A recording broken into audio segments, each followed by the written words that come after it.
చివరిది అయిన ఆత్మస్థితులలో చివరిదైన పూర్ణాత్మ, దీని గురించి మనం తెలుసుకుందాం అన్నమాట. మానవుని జీవితం బయట కనిపించే శరీరంతో మాత్రమే పరిమితము కాదు. మరేంటి అంటే శరీరం ఒక సాధన మాత్రమే. దానిలో నివసిస్తున్న చైతన్యమే ఆత్మ. ఈ ఆత్మ తన అసలు స్వరూపాన్ని మర్చిపోయినప్పుడు జీవాత్మగా సంసారంలో తిరుగుతుంది. తన స్వరూపాన్ని ఇప్పుడు మనం అదే పరిస్థితి అంటే ధ్యాన మార్గంలోకి రానంత వరకు కూడా మనం మర్చిపోయిన ఆత్మలం అనే సంగతి, మనం ఒక జీవుడుగానే సంసారంలో తిరుగుతున్నామన్నమాట. అదే తన పరిపూర్ణ స్వరూపాన్ని గ్రహించినప్పుడు ఏమవుతుంది? పూర్ణ ఆత్మస్థితి పొందుతుందన్నమాట. ఈ ఆత్మస్థితులలో అత్యున్నత ఉత్తమమైనది ఏంటి అంటే పూర్ణాత్మస్థితి. ఈ స్థితి అనేది కేవలం జ్ఞానం సంపాదించడం కాదు, అది అనుభవం ద్వారా ఆత్మ పరిపక్వత చెందడం అన్నమాట. మనస్సు, బుద్ధి, అహంకారం, ఇంద్రియాలు అన్నీ శాంతించి పరమసత్యంలో ఏకత్వము పొందిన స్థితియే పూర్ణాత్మ స్థితి. ఇవన్నీ శాంతించాలి. ఏంటి? మనసు, ఈ మనసు ఎప్పుడు ఆలోచిస్తుంటుంది కదా, అది శాంతించాలి. బుద్ధి ఓసారి ఇదే ఇది కరెక్టా, ఓసారి అది కరెక్టా అనుకుంటూ అక్కడ కూడా ఉంటుంది. అహంకారం, ఇంకా ఇంద్రియాలు, ఇవన్నీ శాంతిస్తేనే పూర్ణాత్మ స్థితికి మనం పొందుతామన్నమాట. ప్రతి మనిషిలోనూ కూడా ఒక దివ్యత్వం ఉంటుంది, ప్రతి ఒక్కళ్ళకి ఉంటుంది. కానీ దానిని గుర్తించకుండా ఏంటి, ఈ మాయా ప్రపంచంలో మునిగిపోతూ ఉంటాం. మనకెప్పుడు మాయ కమ్మేసుకుంటూనే ఉంటుంది. ఎప్పుడైనా ఒకసారి కొంచెం బల్బు వెలిగినా ఎంబడే నేనున్నానే వస్తుంది మాయ. ఏంటి అంటే సంపద, పేరు, ప్రతిష్టలు, సంబంధాలు, ఇవన్నీ జీవితానికి అవసరమైన ఇవి శాశ్వతము అనుకుంటాం, ఇవే శాశ్వతం అనుకుంటాం. కానీ ఇవి శాశ్వతం కావు. ఇవి కాలంతో పాటు మారిపోతూనే ఉంటాయి. కానీ ఆత్మ మాత్రం ఎల్లప్పుడూ ఉంటుంది, అంటే నిత్యమైనది. ఇక పూర్ణాత్మ స్థితి పొందినవాడు ఈ మార్పుల మధ్య కూడా చెలించడు. పూర్ణాత్మ స్థితి ఎవరైతే పొందుతారో ఏ మార్పులు జరిగినా కూడా వాళ్ళు కొద్దిగా కూడా చెలించరన్నమాట. అతడు ఎప్పుడు కూడా అతని ఆనందం బయటి విషయాల ఆధారపడి ఉండదు, అతని శాంతి పరిస్థితులపైన ఆధారపడి ఉండదు. ఎందుకంటే తనలోనే దైవం ఉన్నాడని అతను తెలుసుకున్నాడు కాబట్టి అతని ఆనందం అంతా లోపలే ఉంది అని తెలుసుకుంటాడనమాట. మనం కనుక ఆత్మ స్థితులను పరిశీలిస్తే మొదట మనిషి పూర్తిగా భౌతిక స్థితిలోనే జీవిస్తాడనమాట. ఈ స్థితిలో అతని దృష్టి అంతా కూడా శరీర అవసరాలపైనే ఉంటుంది. అంటే తినడం, సంపాదించడం, సుఖపడడం, ఇవే ముఖ్యంగా కనిపిస్తాయి. తర్వాతనే ప్రశ్నలు మొదలవుతాయి. నేనెవరు, జీవితం ఎందుకు, సుఖం ఎక్కడా అనే ఆలోచనలు మొదలవుతుంటాయి అన్నమాట.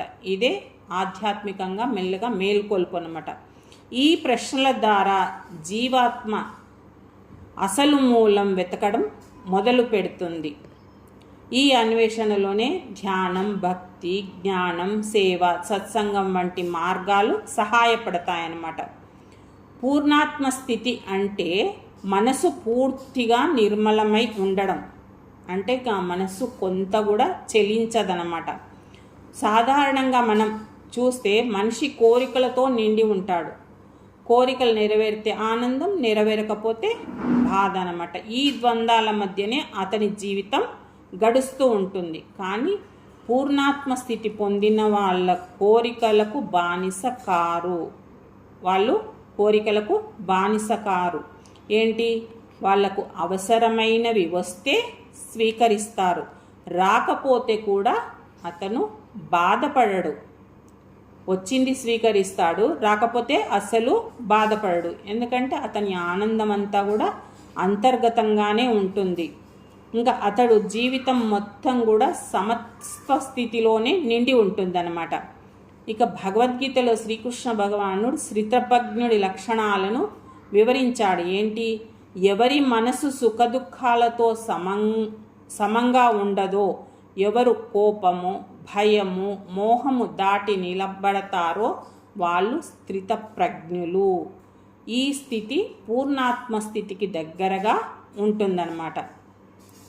ఈ స్థితప్రజ్ఞుడు బయటి ప్రపంచంలో పని చేస్తున్నా కూడా లోపల ప్రశాంతంగానే ఉంటాడు. అంటే సముద్రంలో ఎన్నో నదులు కలిసినా సముద్రం నిండిపోయి ఎలా చెలించదో అలాగే పూర్ణాత్మ స్థితిలో ఉన్నవాడు ఎన్ని అనుభవాలు వచ్చినా కూడా ప్రశాంతంగానే ఉంటాడనమాట.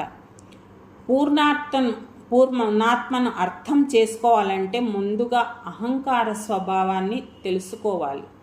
ఏంటి అంటే నేను అనే భావన మనిషిని పరిమితం చేస్తుంది. ఇంకా అంతకే ఆపుతుంది అనమాట. అంటే ఇది నా శరీరము, నా కుటుంబము, నా సంపదన, అంటే నా అనే పరిమితిలోనే ఉంటారనమాట. అందులోనే బందీ అవుతాడనమాట. ఎప్పుడైతే ఈ అహంకారం తొలగుతుందో అప్పుడు నిజమైన ఆత్మజ్ఞానం వెలుగుతుందనమాట. అప్పుడు తనను ఒక వ్యక్తిగా కాకుండా విశ్వ చైతన్యంలో భాగంగా భావిస్తాడనమాట. ఇదే పూర్ణత్వానికి ప్రారంభం అన్నమాట. ధ్యానం పూర్ణస్థితికి తీసుకువెళ్ళడానికి గొప్ప సాధన అన్నమాట. ధ్యానం ద్వారా మనసు మనకు నెమ్మదిగా ప్రశాంతం అవుతుంది. మొదట్లో ఎన్నో ఆలోచనలు వస్తూ ఉంటాయి, కానీ సాధన కొనసాగే కొద్దీ ఆలోచనలు అనేది తగ్గుతూ ఉంటుంది. ఒకానొక దశలో నిశ్శబ్దాన్ని అనుభవిస్తాడనమాట. ఆ నిశ్శబ్దంలోనే ఆత్మస్వరూపం అనేది ప్రత్యక్షమవుతుంది. అంటే పూర్ణాత్మ స్థితి వచ్చినప్పుడు శబ్దాల మధ్య కాకుండా అంతరంగంలో నిశ్శబ్దం వికసిస్తుందన్నమాట. ఇక భక్తి మార్గంలో కూడా పూర్ణాత్మ స్థితి సాధ్యమేనట. అంటే మనం ఇందాక చెప్పుకున్నాం. ఏంటి? వాళ్ళు తమ అహంకారాన్ని దైవ చరణాలకు అర్పిస్తారట. నేను కాదు, అంతా నువ్వే అని సమర్పణాభావంతో వాళ్ళు ఉంటారన్నమాట. మనం చెప్పుకున్నాం కదా ఇందాక, మీరాబాయి, తుకారామని, త్యాగరాజు, అన్నమయ్య వీళ్ళంతా కూడా భక్తి ద్వారానే పూర్ణత్వాన్ని పొందారన్నమాట. వారు బయట దైవాన్ని ఉన్న ఒక శక్తిగా చూడలేదంట. ప్రతి శ్వాసను కూడా ఒక చైతన్యంగానే అనుభవించారంట. అందుకని వాళ్ళు భక్తి మార్గంలో కూడా పూర్ణత్వం పొందారన్నమాట. ఇక జ్ఞాన మార్గం ద్వారా పూర్ణత్వ స్థితి చేరుకోవడం అంటే స్వయంగా పరిశీలించుకోవడం. మనం జ్ఞాన మార్గం అంటే మనం ఇప్పుడు ప్రస్తుతం జ్ఞాన మార్గంలోనే ఉన్నాము.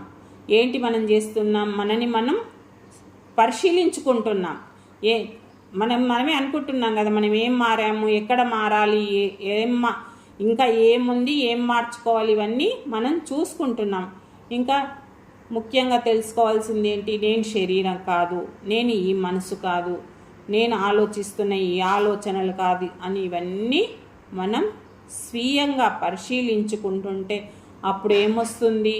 నేనే ఆ ఆత్మను, నేనే ఆ శుద్ధ చైతన్యాన్ని అనే స్థితికి వస్తామన్నమాట. మనకు ఆదిశంకరాచార్యుల వారు కూడా ఇదే ఆత్మజ్ఞానాన్ని బోధించడం జరిగింది. ఏంటి అంటే వారి ఉపదేశ ప్రకారం ఏంటి అంటే అజ్ఞానం వల్లనే మనిషి తనను పరిమితి జీవిగా భావిస్తాడు. అజ్ఞానం వల్లనే మనిషి తనను పరిమితి జీవిగా భావిస్తాడు. ఎప్పుడైతే జ్ఞానం కలుగుతుందో అప్పుడు బ్రహ్మస్వరూపాన్ని తెలుసుకుంటాడు. జ్ఞానం కలిగినప్పుడే తను ఆత్మను అనేది తెలుసుకుంటాడనమాట. ఇక ఈ పూర్ణాత్మ స్థితిలో ఉన్న వాళ్ళ ప్రేమ కూడా ఒక ప్రత్యేక స్థానం ఉంటుందంట. అంటే మామూలుగా సాధారణంగా ఉండే వాళ్ళలో ప్రేమలో ఏముంటుంది? ఆశ ఉంటుంది. కానీ వీళ్ళలో నిస్వార్థమైన ప్రేమ ఉంటుంది. అంటే పరిమితి సంబంధాలకు అతీతంగా ఉంటుంది. వీళ్ళు ఏంటి అంటే అందరిలో దైవ స్వరూపాన్ని చూస్తాడు. కులం, మతం, భాష, స్థాయి ఇవేవీ కనిపించవు. అందరూ దైవ స్వరూపులుగానే కనిపిస్తారనమాట. ఈ స్థితిలో ఉన్న వాళ్ళు ప్రపంచాన్ని విడిచిపెట్టరు. అంటే మన పత్రిగారులాగా ప్రపంచాన్ని వదిలిపెట్టిందా ఏం ప్రపంచంలోనే ఉంటూ తను ముక్త స్థితికి పొందిండనమాట. ఎలా అంటే ఆకాశంలో మేఘాలు వచ్చి వెళ్తాయి. ఆకాశం అంటుకుంటాయా అంటే అంటుకోవు, అవి వస్తూ ఉంటాయి పోతూ ఉంటాయి. అలాగే అద్దంలో ఎన్నో ప్రతిబింబాలు కనిపిస్తాయి. మనం ఇప్పుడు మనమే కాకుండా మన వెనుక ఉన్నాయన్నీ కూడా కనిపిస్తాయి. మరి అద్దం అవన్నీ అంటుకుంటుందా? అద్దాన్ని వాటిని అన్నిటినీ అంటుకుంటుందా అంటే దేన్ని అంటుకోదు. అది ఎలా ఉందో అలాగే ఉంటుంది. మనం కనిపిస్తుంటాం, పోతూ ఉంటాం. అలా అన్నమాట. గాలి కూడా అన్ని ప్రదేశాలలో సంచరిస్తుంది. ఎక్కడైనా చిక్కుకుంటుందా? ఎక్కడా చిక్కుకోదు. అలా అన్నమాట. ఇక కమలం పువ్వు నీటిలో పుట్టి నీటిలో తడవకుండా ఉన్నట్టు. అది తడుస్తుందా? తడవదు. అలా అన్నమాట. అలాగే పూర్ణాత్మ స్థితిలో ఉన్నవాళ్ళు ఎలా అంటే ప్రపంచంలో ఉంటున్నా, ప్రపంచంలో జీవిస్తున్న అంతర్గతంగా మాత్రం స్వతంత్రంగా ఉంటారు. ఆ ఆకాశము, ఆ అద్దము, ఆ గాలి, ఆ కమలం పువ్వు ఎలా ఉంటాయో వీళ్ళు కూడా అలా దేనిని అంటుకోకుండా ఉంటారు. వాళ్ళ పని వాళ్ళు చేసుకుంటూ ఉంటారు. వాటిపైన ఫలాశక్తి మాత్రం పెట్టుకోరన్నమాట. మనిషి బాధలకు ప్రధాన కారణం ఏంటి అంటే అసంతృప్తి. ఎంత సంపాదించినా ఇంకా కావాలి, ఇంకా కావాలి అంటే ఒక కోరిక తీరిందడవే ఇంకో కోరిక కలుగుతుందన్నమాట. కోరికలకు అంతు అనేది ఉండదు. కానీ ఈ పూర్ణాత్మ స్థితికి వచ్చిన వాళ్ళు ఎప్పుడూ తృప్తిగా జీవిస్తుంటారు. ఎందుకంటే తనలోనే సంపూర్ణతను తాను చూసుకుంటాడనమాట. ఇంకా బయటి ఆనందంతో అవసరం లేదు. తన అంతరంగంలోనే ఆ ఆనందాన్ని అనుభవిస్తుంటాడనమాట. ఇంకా ఏంటి అంటే ఈ పూర్ణాత్మ స్థితిలో ఉన్న వాళ్ళు భయం కూడా ఉండదు. ఎందుకు అంటే ఏదైనా కోల్పోతాము అనే భావన ఉన్నప్పుడే కదా. ఏంటి శరీరము, సంబంధాలు, సంపద శాశ్వతం అని అనుకుంటే భయం ఉంటుంది. అవి ఏవి కావు, ఆత్మే నిత్యము అని గ్రహించిన వాళ్లకు భయం అనేది ఉండదు. మరణ భయం కూడా ఉండదు అన్నమాట. అందుకే మహాత్ములంతా మరణ సమయంలో కూడా ప్రశాంతంగా ఉంటారు. సదానంద యోగి గారు అంటే పత్రిజీ గురువు గారు చెప్పిండట, నేను పలానా రోజు శరీరాన్ని వదిలిపెడతా, నా దానికి దహన సమాధి చేయడానికి స్థలం చూడు. అలా ప్రశాంతంగా వెళ్ళిపోతారనమాట. ఇక పూర్ణాత్మ స్థితి సాధించాలంటే ఇంకా సత్సంగం కూడా అవసరము. అంటే ఎందుకు అంటే మనం ఎలాంటి మనుషుల మధ్య ఉంటామో అలాగే మారుతాం. కాబట్టి మంచి గ్రంథాలు చదవడము, మహనీయుల జీవితాల గురించి తెలుసుకోవడం, ఇక ధ్యానం చేయడం, సేవ చేయడం, ఇవన్నీ కూడా చాలా చాలా అవసరం అన్నమాట. చెడు అలవాట్లున్నా, అసూయ ఉన్నా, అహంకారం ఉన్నా ఇవన్నీ ఏమైతే ఆత్మ ప్రకాశాన్ని కప్పివేస్తాయి. అందుకని మంచి మనుషులతో ఉన్నప్పుడు మనకి ఇవన్నీ కూడా అలవాటైనమాట. ఇక సేవాభారమం అనేది కూడా పూర్ణాత్మ యొక్క లక్షణం అన్నమాట. పూర్ణాత్మ స్థితిలో ఉన్నవాడు తన కోసం తాను ఎప్పుడు జీవించడు. ఏంటి, ఇతరుల కోసమే జీవిస్తుంటాడు. ఇది పత్రిగారే ఉదాహరణ అన్నమాట. ఇతరుల బాధను తన బాధగా భావిస్తాడు.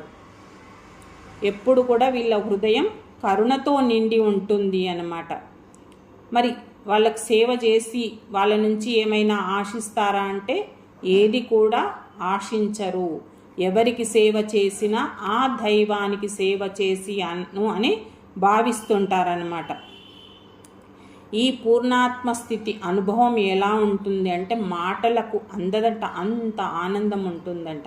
మనం కూడా ఎప్పుడన్నా ఒకసారి చవి చూసి ఉంటాం. ధ్యానంలో పూర్తిగా లీనమైనప్పుడు తెలియని ఆనందం కలుగుతుంది. అది ఎందుకు కలుగుతుంది అనేది ఎవరికి తెలియదు. అది ఒక్క క్షణమే లభిస్తుంది మనకి. అంటే మనం అంత స్థితికి చేరలేదు కానీ ఒక్క క్షణమే లభిస్తుంది. కానీ ఎంత ఆనందంగా ఉంటుందంటే ఇక అప్పుడు లేచి డ్యాన్స్ చేయాలన్నంత ఉంటుంది. అలా ఉంటుందన్నమాట. ఆ ఆనందం అనేది అంటే ప్రాపంచికంగా చెప్తున్నా, ఇంద్రియ సుఖాల ద్వారా వస్తుందా అంటే రాదు. కానీ అది ఆత్మ ద్వారానే లభిస్తుందన్నమాట. ఆ ఆనందం లభించిన వానికి ప్రపంచంలోని ఉండే చిన్న చిన్న సుఖాల కోసం అస్సలు పరితపించడు. ఇంకా అవసరమా? అంత ఆనందం దొరికినాక ఈ చిన్న చిన్నవి ఏం అవసరం ఉంటుంది? యోగులు ఋషులు ఆ ఆనందం పొందిండ్రు కాబట్టే మనకు కూడా ఆ ఆనందం పొందడానికి ఈ మార్గాన్ని చూపారనమాట.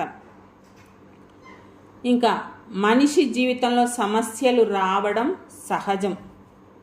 ప్రాపంచికంగా జీవించే వాళ్లకు ఆధ్యాత్మిక ఎవరికైనా సరే సమస్యలు అనేవి వస్తూ ఉంటాయి.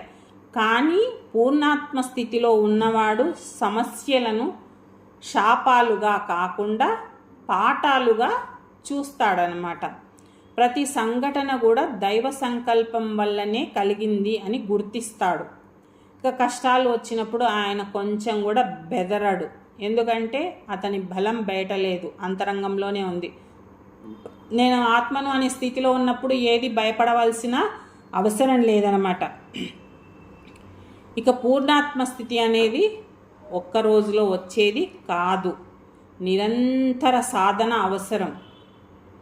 ఇప్పుడు మనం చేసే 2 గంటల ధ్యానం 3 గంటల ధ్యానం సరిపోదు. నీవు నిలబడ్డా కూసున్నా తిన్నా పడుకున్నా అనుక్షణం ధ్యాన స్థితిలోనే ఉండాలి. ఉన్నప్పుడు మనకి కొద్ది కొద్దిగా కలుగుతుందన్నమాట. అంటే మన ఈ చిన్న చిన్న ప్రయత్నాల ద్వారానే మొదలవుతుంది.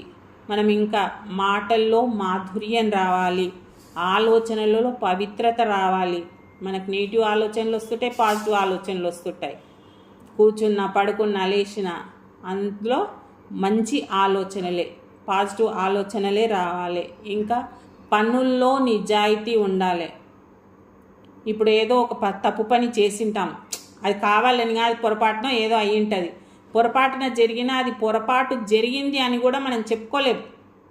ఏమంటారో ఏమో, నాకెందుకు వచ్చిందిలే, ఇలాంటితో నేను చూడలేదు, అది చేసింది మనమే ఉండింటాం కానీ నేను చూడలేదు అని చెప్తాం. అది ఉండొద్దు. పనుల్లో నిజాయితీ ఉండాలి. ఇంకా హృదయంలో కరుణ కలిగి ఉండాలి. ఇవన్నీ కూడా పూర్ణాత్మ స్థితికి పునాది అన్నమాట. ఇవన్నీ మనలో కొద్ది కొద్దిగా ప్రారంభమైనప్పుడు మెల్లిమెల్లిగా అటువైపు అడుగులు వేస్తామన్నమాట.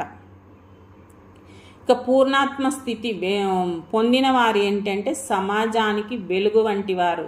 మనకు చందమామ వస్తే ఎట్లా వెలుగు వస్తుందో ఈ పూర్ణాత్మ స్థితి పొందిన వాళ్ళు కూడా అలాగే ఉంటారనమాట. మనం వాళ్ళ దగ్గర ఉన్నప్పుడు మన మనస్సు ఎంతో ప్రశాంతంగా ఉంటుంది. ఎందుకు అంటే వాళ్ళ మాటల్లో ప్రేమ ఉంటుంది, చూపుల్లో కరుణ ఉంటుంది, ప్రవర్తనలో వినయం ఉంటుంది. ఇవన్నీ ఉండడం ద్వారా మనం ఎంతో ప్రశాంతతను పొందుతామన్నమాట. ఇక ఆత్మస్థితిలో ఈ పూర్ణాత్మ స్థితి అనేది చివరి గమ్యం అన్నమాట. ఇదే మానవ జీవితానికి పరమార్థం.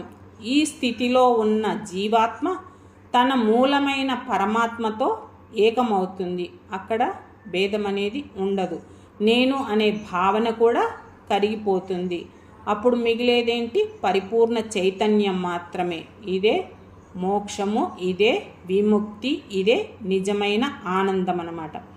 అందువల్ల ఏంటి అంటే ప్రతి మనిషి జీవితాన్ని కేవలం భౌతిక విజయాలకే పరిమితము చేయకుండా, అంటే బాహ్య ప్రపంచంకే పరిమితము చేయకుండా అంతరంగం వైపు మళ్ళించుకోవాలి. ఇప్పుడు మనం చేసేది అదే. ఇన్ని రోజులు అంటే ఈ ధ్యాన మార్గంలోకి రానంత వరకు బయటి విజయాల కోసమే పోరాడినాం. ఇప్పుడు అంతరంగం కోసం మళ్ళుతున్నాం అన్నమాట. దీనికి మనం చేయాల్సింది ఏంటి? ధ్యానము, సజ్జన సాంగత్యము, స్వాధ్యాయము, సేవ, ఇవన్నీ కూడా మనం చేస్తూ ఉంటే మనలో ఉన్న దివ్యత్వం మెల్లమెల్లగా మేలుకొంటుంది. ఈ సేవ చేయడం వల్ల మనలో అహంకారం కూడా తగ్గి ప్రేమ అనేది మొదలవుతుంది. అప్పుడే మనం పూర్ణాత్మ స్థితి వైపు మెల్లిమెల్లిగా అడుగులు వేస్తూ ఉంటామన్నమాట. అప్పుడు ఏమవుతుంది, సూర్యుడికి పట్టిన మబ్బులు తొలగినట్టు మనలో కూడా అజ్ఞానం తొలగి పూర్ణాత్మ స్థితికి చేరుకుంటూ ఉంటామన్నమాట. అప్పుడు ఏమవుతుంది, మన జీవితం కూడా మారిపోతుంది. అప్పటి నుండి మనం పీల్చే ప్రతి శ్వాస కూడా ధ్యానంగా మారుతుంది. మనం చేసే ప్రతి పని కూడా ఒక సేవగా మారుతుంది. ప్రతి క్షణం కూడా ఆనందం అవుతుంది. ఇదే పూర్ణాత్మ స్థితి యొక్క మహిమ. ఓకే ఫ్రెండ్స్, మీ విలువైన సమయాన్ని ఇచ్చినందుకు మీ అందరికీ ధన్యవాదాలు. Thank you. ఈ రోజుతో ఆత్మస్థితులు కంప్లీట్.